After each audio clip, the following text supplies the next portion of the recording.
भारतीय जनता पार्टीला सत्तेपासून रोखणं आणि मुस्लिम समाजाला न्याय मिळवून देणं असा पक्षाचा उद्देश असताना स्वतःच्या राजकीय स्वार्थासाठी प्रदेश अध्यक्ष इम्तियाज जलील यांच्या दबावामुळे शहराध्यक्ष फारुख शाब्दी मनमानीपणे वागत आहेत। त्यांनी कोणालाही विश्वासात न घेता राजकीय ऍडजस्टमेंट म्हणून सोलापूर लोकसभा मतदारसंघातून रमेश कदम यांना उमेदवारी देण्याचा निर्णय घोषित केलाय। लोकशाही मार्गाने त्यांची उमेदवारी आलेली नाही। औरंगाबादमध्ये जलील यांना निवडणूक सोपी जावी म्हणून त्यांनी शाब्दींवर दबाव आणून कदम यांची उमेदवारी आणली आहे, असं कोमाराव म्हणाले।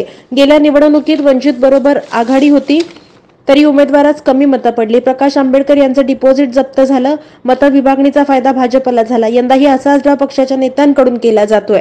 समाजाला भाजपा राजवटीत अधिक त्रास होतोय हे ज्ञात असूनही पक्षाध्यक्ष त्यांनाच फायद्याचे निर्णय घेत आहेत, हे दुर्दैव म्हणावं लागेल।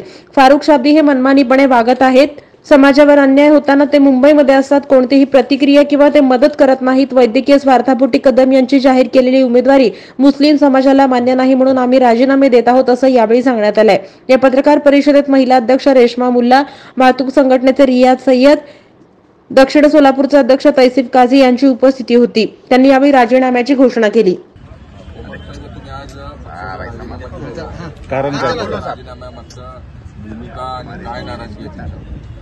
आज आम्ही पक्षाचे प्रमुख पदाधिकारी रेश्मा मुल्ला आपा, रियाज भाई, सय्यद, तौसीफ काझी हे आम्ही आता प्रमुख पदाधिकारी आज पक्षाचा राजीनामा आमचे शहराचे अध्यक्ष हाजी फारुख भाई शाब्दी साहेब यांच्याकडे आम्ही वैयक्तिक पाठवलेला आहे।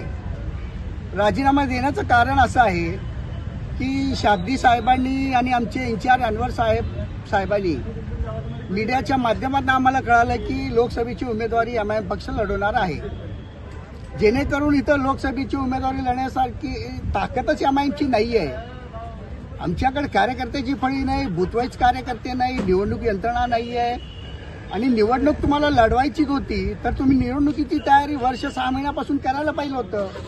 अचानक तुम्ही येता 6-7 तारखेला आणि म्हणता की तुम्ही इलेक्शन लढवणार आहे, याचा अर्थ तुम्हाला कोणीतरी प्रेशर आणलेला आहे।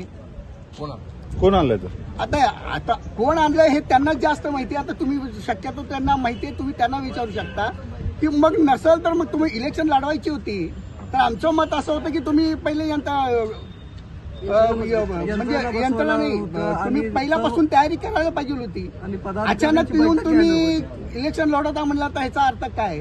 तुमच्याकडे इलेक्शन लढवण्यासारखी ताकद आहे का? बूथवाईज तेवढे आज जवळजवळ नाही म्हणले की लोकसभेच्या मतदारसंघात 12,000 बूथवाईज कार्यकर्ते लागणार आहेत का तुमच्याकडे? तुमच्या आंदोलनाला 10 वेळा फोन केले की 40-50 कार्यकर्ते येतात। मग तुम्ही 12,000 बूथवाईज कार्यकर्ते आणणार कुठून? तुम्ही शहराचे आणि जिल्ह्याचे अध्यक्ष आहात फारुख शाब्दी साहेब, कधी 5 वर्षात जिल्ह्याचा तालुक्याचा दौरा केलात का? तिथल्या कार्यकर्त्याची फळी आहे बघितलात का? तुम्ही आजपर्यंत शहराची शहर बॉडी डिक्लेअर केला नाही तर आणि तुम्ही लोकसभा लढवायला निघालात म्हणजे ऑलरेडी तुम्ही बी टीम आहे सिद्ध करायला लागलात। आणि तुम्ही मुस्लिम समाजाला का विटीत धरता? जे मुस्लिम समाज तुम्हाला 40,000 मतं देऊन एवढं प्रेम दिलं सोलापूरच्या लोकांनी, तुम्ही महिन्यातून 2-4 दिवस फक्त येता आणि जाता। ह्याच्यात सर्वात इम्तियाज जलील आणि फारुख शाब्दी यांचं प्लॅन आहे। इम्तियाज जलील यांना निवडून आणण्यासाठी हे काँग्रेसवर प्रेशर आणण्याचं राजकारण हे चाललेलं आहे।